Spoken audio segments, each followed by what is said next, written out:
Classes और आज की क्लास में स्टार्ट करने वाले कक्षा 10वीं का विषय गणित भाग 1, जिसके अंदर हम लोग सवाल हल करेंगे नवनीत स्वाध्याय प्रश्न पत्र एवं कृति पत्रिका, जिसके अंदर स्वाध्याय प्रश्न पत्र 4 हल करने वाले हैं। इसके पहले स्वाध्याय प्रश्न पत्र 1, 2 और 3 के क्वेश्चन नंबर 4 और क्वेश्चन नंबर 5 की वीडियो लेक्चर बना के मैंने रखा हुआ है। यदि आप लोग ने उन वीडियोस को नहीं देखा है तो प्लेलिस्ट में उसकी लिंक वीडियो मिल जाएगी, या तो इस वीडियो के डिस्क्रिप्शन में उन सभी वीडियोस की लिंक मिल जाएगी। और कौन सा सवाल किस वीडियो में हल किया उस लिंक के नीचे मैंने उस क्वेश्चन को भी लिखा हुआ है, प्रश्न को भी लिखा हुआ है, ताकि आपको ज्यादा प्रॉब्लम ना आए। तो स्टूडेंट्स, क्वेश्चन नंबर जो 5 होता है वो चैलेंजिंग क्वेश्चन होता है, ठीक है, और जिसको बहुत सारे विद्यार्थी करने में प्रॉब्लम होती है। इसलिए मैंने सोचा है कि क्वेश्चन नंबर 4 और क्वेश्चन नंबर 5 के गणित के सारे सवाल मैं कराऊंगा नवनीत स्वाध्याय प्रश्न पत्र के। तो आज हम लोग स्टार्ट करने वाले प्रश्न पत्र 4, जिसके अंदर पहला क्वेश्चन यहां पर दिया है, समीकरण x प्लस वाई बराबर 6 का आलेख खींचो। यहां पर एक समीकरण है x प्लस वाई बराबर 6, इसका आलेख खींचो जो x अक्ष तथा y अक्ष को क्रमश बिंदु A और बिंदु B पर प्रतिच्छेदित करेगी। मतलब x अक्ष को बिंदु A पर प्रतिच्छेदित करेगी और जो y अक्ष रहेगा वहां पर बिंदु B लिखेंगे। यहां प्रतिच्छेदन बिंदु का नाम B रहेगा। तो रेखा AB की लंबाई ज्ञात करो, वो जो AB रहेगी उसकी लंबाई ज्ञात करना है। साथ ही साथ अगर उससे जो त्रिभुज बनने वाला रहेगा AOB, उसका हमको क्षेत्रफल ज्ञात करना है। ठीक है ना, यहां तक समझा होगा। तो चलिए सबसे पहले मैं हल लिखता हूं। यहां पर हल में क्या आएगा स्टूडेंट्स, जो समीकरण दिया है उसको समीकरण को लिख लिया। अब मैंने इसके पहले वाले वीडियो लेक्चर में बताया हुआ है कि जब भी आपको समीकरण दिया रहे और निर्देशांक, क्योंकि आपको एक लाइन खींचनी है, अगर आपको एक रेखा खींचनी है तो रेखा खींचने के लिए आपके पास बिंदु होने चाहिए, और वो भी कम से कम कितने बिंदु होने चाहिए, 4 बिंदु होने चाहिए। कक्षा 10वीं के हिसाब से कम 4 बिंदु होने चाहिए। अब उन 4 बिंदुओं के निर्देशांक ज्ञात करने के लिए हमको समीकरण को x के बराबर में या तो y के बराबर में लिखना पड़ता है। तो मैंने यहां पर समीकरण को y के बराबर में लिख दिया कि 6 माइनस एक्स। तो यहां पर आप x का मान 4 बार रखोगे और y का मान आपका आता जाएगा 4 बार। ठीक है, तो इसके लिए हम लोग क्या करेंगे, एक सारणी यहां पर बनाएंगे। पहले मैं सारणी बना लेता हूं, फिर सवाल हल करता हूं। चलिए स्टूडेंट्स, आप लोगों के सामने यहां सारणी मैंने बना लिया है। इस तरह की सारणी बनाएंगे आप लोग। यहां पर x, यहां पर y और नीचे वाला जो बिंदु रहेगा x और y। ठीक है, आप x का मान एक बार रखिए, y का मान आएगा। x का मान 1 रख दीजिए तो y का मान 5 आ जाएगा। 6 में से 1 जाएगा, 5 हो जाएगा। x का मान 2 रखिए, y का मान कितना हो जाएगा, 4 हो जाएगा। x का मान 3 रखिए, y का मान भी 3 हो जाएगा। x का मान 4 रखिए, y का मान 2 हो जाएगा। इस तरह एकदम आसानी से आ जाएगा।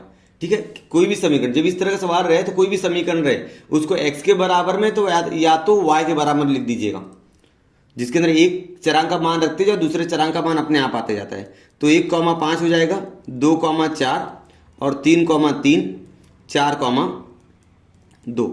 ये 4 बिंदु के निर्देशांक हमारे पास आ चुके हैं। अब इस 4 बिंदुओं को आलेख कागज में स्थापित करेंगे, उससे रेखा खींचेंगे और जो x अक्ष पर प्रतिच्छेद करे उसको a नाम देंगे और जो y अक्ष पर प्रतिच्छेद करेगा उसको b नाम देंगे और AB का लंबाई ज्ञात करेंगे। चलिए आलेख कागज पर आलेख बनाते हैं। देखिए स्टूडेंट्स, इस तरह से हम लोग आलेख खींच देंगे। आलेख हमारा समझ में आ रहा होगा आप लोगों को। यहाँ पर x अक्ष, यहाँ पर x डैश रहेगा और ऊपर y रहता है और नीचे y डैश रहता है, आप सभी को मालूम है।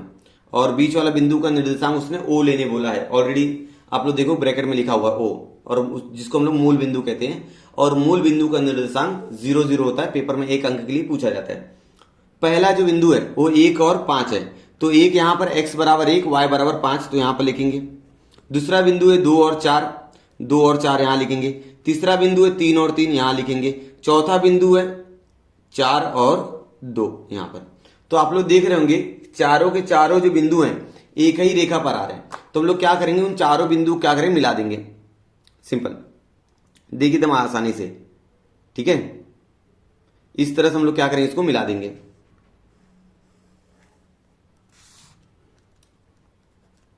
अब इस रेखा के नीचे इसका समीकरण लिख दीजिए। क्या है आपका, x प्लस वाई बराबर 6, तो मैंने लिख दिया। अब आपको मालूम होगा कि जो x अक्ष पर प्रतिच्छेदित करेगा उसको a नाम देना है और जो y अक्ष पर प्रतिच्छेदित करेगा उसको b नाम देना है। तो x अक्ष पर प्रतिच्छेदित किया, यहां पर a, यहां पर नाम दे देंगे b। तो हमारा AB का क्या निकालना है, लंबाई ज्ञात करना है। यदि आप लोग देखेंगे स्टूडेंट्स, ये दोनों जो अक्ष होते हैं ये एक दूसरे के ऊपर लंब होते हैं, ठीक है ना। बीओ लंब रहेगा ओए पर, तो ये क्या हो गया, समकोण त्रिभुज हो गया। क्या हो गया स्टूडेंट्स, समकोण त्रिभुज हो गया। तो ये दूरी हमको मालूम है, 0 से 6 मतलब 6 है, यहां पर 0 से 6 मतलब 6 है, तो 6 इकाई यहां पर, 6 इकाई यहां पर। आप लोग ए निकाल लोगे, ए बी कैसे निकालोगे, पाइथागोरस प्रमेय से। समझ में आ रही मेरी बात। तो पाइथागोरस प्रमेय से ए बी निकल जाएगा। इसके बाद जो area of triangle A O B निकालना है ना हमको, ए ओ बी, उसके अंदर आधार गुणे ऊंचाई लगा देंगे। आधार आपका 6 रहेगा, ऊंचाई भी आपकी कितनी है, 6। ठीक है, तो चलिए उसको हल करते हैं। आप लोग को ये पूरा समझ में आ गया। हाँ स्टूडेंट्स, यहाँ पर पैमाना आप लोग लेंगे x और y अक्ष पर 1 सेमी बराबर 1 इकाई। जब भी इस तरह सवाल रहे तो 1 सेमी पर 1 इकाई दिख रहा है आपको। हम लोग लिखेंगे स्टूडेंट्स, क्या लिखेंगे कि त्रिभुज AOB में जो BO है वो लंब है AO पर, ठीक है। और हम लोग लगा दें पाइथागोरस प्रमेय से, और हम लोग बोलेंगे BOA, ये जो है बच्चों 90 अंश है, ठीक है ना। तो हम लोग बोलेंगे पाइथागोरस प्रमेय से, पाइथागोरस प्रमेय से, पाइथागोरस का प्रमेय लगा देते हैं यहां पर। जब पाइथागोरस का प्रमेय लगाएंगे तो आप सभी को मालूम है AB का वर्ग हो जाएगा बराबर AO का वर्ग प्लस OB का वर्ग। अब AO का मान 6 है, आप सभी को मालूम है। BO का मान भी कितना है, 6 है, ठीक है ना। यहाँ 6 लिख देंगे हम लोग, 36 हो जाएगा, प्लस इसका भी कितना हो जाएगा, 36। 36 कितना होता है स्टूडेंट्स, 72। अब AB का स्क्वायर। अब दोनों पक्षों क्या लेंगे, वर्गमूल लेंगे। हम लोग लिखेंगे वर्गमूल लेने पर, ठीक है, दोनों पक्षों वर्गमूल लेने पर। तो AB बराबर हो जाएगा करणी में 72। अब 72 का वर्गमूल कैसे आएगा, क्योंकि 72 का वर्गमूल होता नहीं है, तो जिसका भी वर्गमूल नहीं निकलता है उसको 2 खंड में बांटिए। तो 36 गुणे 2 कीजिए, क्योंकि 36 का वर्गमूल 6 बार आएगा। 6 करणी में 2 इकाई, क्योंकि यहाँ सेंटीमीटर और मीटर दिया नहीं है, तो AB का मान आ गया 6 करणी में 2 इकाई। अब हम लोग निकालेंगे त्रिभुज का क्षेत्रफल, ठीक है। त्रिभुज का क्षेत्रफल कैसे निकलेगा, आधार गुणे ऊंचाई। तो बोलेंगे एरिया ऑफ ट्रायंगल AOB का क्षेत्रफल कैसे निकलेगा स्टूडेंट्स, 1/2 गुणे आधार गुणे ऊंचाई। थोड़ा सा शॉर्टकट यूज कर रहा हूं, 1/2, आधार कितना है 6, ऊंचाई भी कितना है 6, तो 2 से 6 कटेगा 3 बार में, 3 छक कितना हो जाएगा 18। अब क्षेत्रफल निकाला है इसलिए आप लोग क्या लगाएंगे, वर्ग इकाई। समझा, इस तरह आप लोग देख दिया। जो AB था उसकी लंबाई 6 करणी में 2 इकाई रहेगा, और जो त्रिभुज बनेगा AOB उसका जो क्षेत्रफल रहेगा 18 वर्ग इकाई रहेगा। ठीक है स्टूडेंट्स, यहां तक समझा है क्या। चलिए, ये हो गया आपका पहला सवाल, जिसको आपने पहले 4 बिंदु के निर्देशांक ज्ञात किए, और उन चारों बिंदु को आपने क्या किया स्टूडेंट्स, इस ग्राफ पेपर पर दर्शाया, और दर्शाने बाद आपको AB का मान निकाला आपने, क्योंकि यहां पर इकाई आपने 6 लिया, यहां पर भी इकाई आपने कितना लिया, 6 लिया है। ठीक है, इस तरह से हमारा पहला सवाल हुआ। अब हम लोग करते हैं अगला सवाल। चलिए स्टूडेंट्स, आपके सामने दूसरा सवाल यहां पर है। एक व्यापारी ने 3000 में कुछ वस्तुएं खरीदी, 3000 रुपए में कुछ वस्तुएं खरीदी। 10 वस्तुओं को स्वयं के लिए रखकर शेष वस्तुओं को प्रति वस्तु 25 रुपया लाभ लेकर बेच दिया। यदि वह इस व्यापार में प्राप्त राशि से 15 वस्तुएं और खरीद सकता है तो प्रत्येक वस्तु का मूल कीमत ज्ञात करो। ठीक है ना, यहां तक समझ में आ रहा है आप लोगों को। चलिए, तो मान लेते हैं वस्तु की मूल कीमत, हल लिखेंगे, माना, क्या करेंगे स्टूडेंट्स, माना वस्तु की मूल कीमत, जिस पर वो खरीद रहा है उसको हम लोग क्या बोलेंगे, क्रय मूल्य बोलेंगे। क्रय मूल्य, कीमत बोले, मूल कीमत या क्रय मूल्य बोलिए, बराबर X रुपया। ठीक है यहां तक। अब वस्तुओं की संख्या कैसे निकालेंगे हम लोग, कितनी वस्तुएं उसने लिया है, वस्तुओं की संख्या बराबर क्या हो जाएगा, वस्तुओं का कुल मूल्य, वस्तुओं का कुल मूल्य, एक वस्तु का मूल्य, एक वस्तु का मूल्य पहले हम लोग पता तो लगाते हैं ना कितनी वस्तुएं उसने खरीदी है।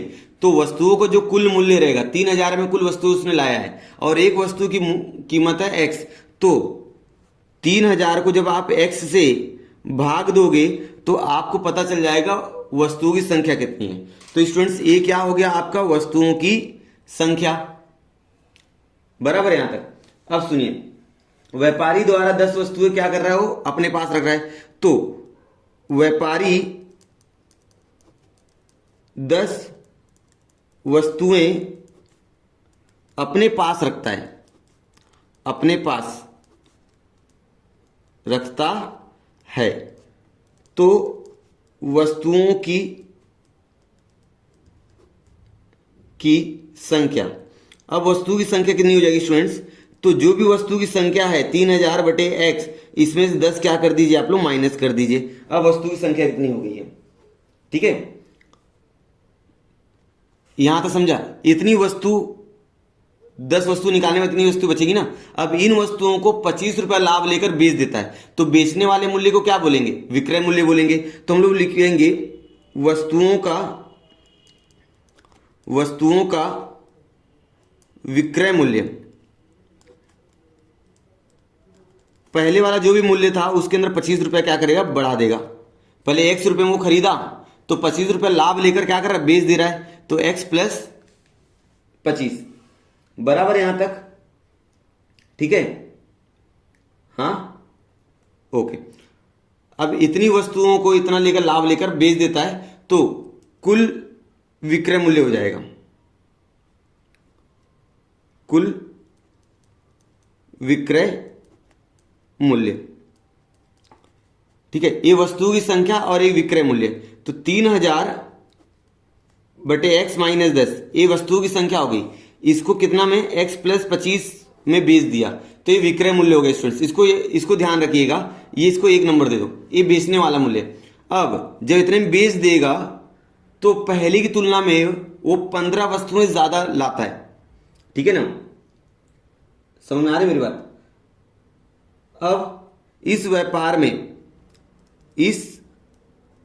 व्यापार से व्यापारी 15 वस्तुएं अधिक लाता है, ठीक है। तो पहले वस्तु की संख्या जो भी थी आपका 3000 बटे एक्स प्लस 15 कर दो, ये अब वस्तु की संख्या होगी, क्या होगी, वस्तु की संख्या अब हो गई। अब खरीद कर लाया तो क्रय मूल्य कितना रहेगा, क्रय मूल्य उतना ही रहेगा। क्रय मूल्य तो पहले जो था x तो वही रहने वाला है। ये वस्तु की संख्या पहले 3000 बटे x वस्तु थी, अब इतने में जब वो बेच रहा है तो इतनी ही रकम में इतनी वस्तु वो ज्यादा लाता है, और जब लाएगा तो क्रय मूल्य तो इतना ही रहने वाला है, ठीक है। तो कुल क्रय मूल्य ज्ञात करते हैं, वस्तुओं का कुल क्रय मूल्य। अब जो भी वस्तु उसने लाया था 3000 बटे x वस्तु प्लस 15 वस्तु ज्यादा लाया था, इसको x के भाव में खरीद के लाया था, तो ये वस्तु क्रय मूल्य हो गया। बेचने वाला मूल्य और लाने वाला मूल्य क्या रहेगा, यहां पर बराबर रहेगा। तो यहां पर हम लोग बोलेंगे वस्तुओं का विक्रय मूल्य, वस्तुओं का विक्रय मूल्य, क्योंकि इतने में बेचा ना उसने, बराबर वस्तु का क्रय मूल्य यहां पर है, ठीक है। तो उसने क्या किया, 3000 बटे x माइनस 10, ये जो इतनी में वस्तु उसने बेची थी बराबर इतनी वस्तु में वो इतनी वस्तु लेकर आ रहा है, 3000 बटे x प्लस 15x, ये वस्तु की संख्या है। इसको 25 रुपए लाभ लेकर उसने बेचा था, जो रकम आई ये क्या पूरा कीमत है, इस कीमत पर उसने इतनी वस्तु ज्यादा लेकर आया। यहां तक समझा है क्या, चलिए हल करते इसको आगे। इसको अब आसानी से हल करना है, अगर यहां तक आपको समझ में आ गया है तो इसके आगे का स्टेप बहुत आसान है। क्या हो जाएगा, 3000 माइनस 10x बटे x, यहां पर हो जाएगा x प्लस 25, बराबर यहां तक, हाँ चलिए आगे करें। बराबर देखिए, इस x का गुणा करो आप लोग 15 के साथ, तो कितना 3000 प्लस 15x बटे x और यहाँ पर रहेगा x। ठीक है, अब आप लोगों को समझ में आ रहा होगा कि यहाँ पर x है, यहाँ पर भी x है, काट दो। ठीक है, अभी इस 3000 गुणा x के साथ करो, कितना हो जाएगा 3000x, 3000 गुणा 25 के साथ करो, कितना हो जाएगा 3000 गुणा 25 के साथ करो, कितना आएगा बताइए 75000 बराबर। अब 10 का गुणा x के साथ करो, -10x² माइनस 10 का गुणा प्लस 25 के साथ करोगे 250x बराबर बटे रहेगा x और यहाँ पर रहेगा 3000 प्लस 15x। यहाँ तो समझा। देखिए स्टूडेंट्स, आप लोग अगर देख रहे होंगे तो आपको यहाँ पर दिखेगा इसका अंदर गुणा होगा तो 3000x हो जाएगा और 15x² होगा, जिसके अंदर x कटेगा तो 15x बचेगा, तो यहाँ पर 3000x रहेगा बराबर। ये 3000x और ये 3000x क्या हो जाएगा, कट जाएगा। ध्यान दीजिएगा एकदम अच्छे से। और क्या क्या बचा है उसको लिख देते हैं हम लोग। तो क्या क्या बचा है यहाँ पर स्टूडेंट्स, तो आपके पास बचा है -75000 और -10x² माइनस 250x बटे x बराबर 15x। ठीक है, आप लोग क्या करेंगे, x का गुणा 15 के साथ करो तो क्या हो जाएगा बताइए मेरे पास। इसलिए -75000 माइनस x² माइनस 250x बराबर x का गुणा 15 के साथ करोगे 15x² हो जाएगा। अभी सारे घटक उठा के यहाँ ले जाइए, तो 15x² ये माइनस में था, यहाँ पर आएगा प्लस 10x² प्लस 250x और ये प्लस हो जाएगा 75000। पक्षांतर किया स्टूडेंट्स। ठीक है, 10 और 15 कितना हो जाएगा 25x² प्लस 250x प्लस 75000 बराबर 0। 25 के पहाड़े में सब आते हैं तो हम लोग लिखेंगे 25 से भाग देने पर, 25 से भाग देने पर जब आप लोग 25 से भाग दे दोगे तो यहां पर आपको मिलेगा कितना बताइए, x² प्लस 10x प्लस 3000 मिलेगा। अब स्टूडेंट्स बहुत आसान है, क्योंकि यहां पर कोई भी गुणांक नहीं तो यहां देखना नहीं हमको। अब गुणा करने में 3000, जो स्टूडेंट्स यहां पर एक मिस्टेक हो गई है कि यहां पर 3000 गुणा जब 25 के साथ करोगे तो प्लस आएगा, यहां पर प्लस 75000 आएगा। ठीक है ना, और यहां पर जब जाएगा तो माइनस 75000 हो जाएगा, यहां पर माइनस आएगा। तो अभी आप लोग क्या करेंगे, गुणा करने पर स्टूडेंट्स आना चाहिए 3000 और घटा दिया तो 10 हो जाना चाहिए। बताइए, ऐसी दो संख्या को पता लगाओ, गुणा किया तो 3000 घटा दिया तो 10 हो जाएगा 60 गुणे 50। 60 गुणे 50 करेंगे तो 3000 होता है और 60 में 50 जाएगा 10 आता है, माइनस 3000 यहां पर हो जाएगा बराबर 0 प्लस x²। इसलिए x² कितना हो जाएगा students 60x minus 50x minus 3000 बराबर 0। दो की जोड़ी बनाया, यहां पर x प्लस 60 बचेगा अंदर। ठीक है, और यहां पर माइनस 50 ले लिया स्टूडेंट्स, x प्लस 60 बचा अंदर। अब x प्लस 60 दो बार है, एक बार लिखेंगे, या x माइनस 50 बराबर 0। तो x बराबर माइनस 60 हो जाएगा या x बराबर लेंगे 50। ठीक है, x हमने क्या माना, क्योंकि जो मूल्य होता है, मूल्य ऋणात्मक होता है क्या, नहीं, तो ये घटक नहीं लेंगे। मूल्य ऋणात्मक नहीं होता ना, यहाँ पर लिखेंगे मूल्य ऋणात्मक नहीं होता है, इसलिए हम लोग क्या लिखेंगे, वस्तु का मूल कीमत, वस्तु की मूल कीमत कितनी रहेगी स्टूडेंट्स, 50 रुपये रहेगी। ठीक है, इस तरह से सवाल हल हो गया। खाली यहां पर ध्यान देना, मैंने गलती कर दी है, 3000 गुणा जब 25 के साथ किया तो यहाँ पर प्लस में आना चाहिए ना, प्लस 75000 होना चाहिए, तो माइनस लिख दिया था। यही गलती यहाँ पर भी हुई थी, जिसको मैंने बाद में सुधारा। आप लोग नहीं कीजिएगा। यहाँ तक समझा है। चलो अब स्टूडेंट्स, यहाँ तक का आपका 2 सवाल हो चुका। क्वेश्चन नंबर 5 का, क्वेश्चन नंबर 5 में 2 ही सवाल होते हैं। उम्मीद आपको समझा होगा। यदि आपको समझ में आया है तो वीडियो को लाइक कीजिए, अपने दोस्तों के साथ वीडियो को शेयर कीजिए। यदि आप लोग ने हमारे चैनल को अभी तक सब्सक्राइब नहीं किया है तो प्लीज़ चैनल को सब्सक्राइब कर दीजिए। मिलते हैं नेक्स्ट वीडियो में, तब तक के लिए धन्यवाद।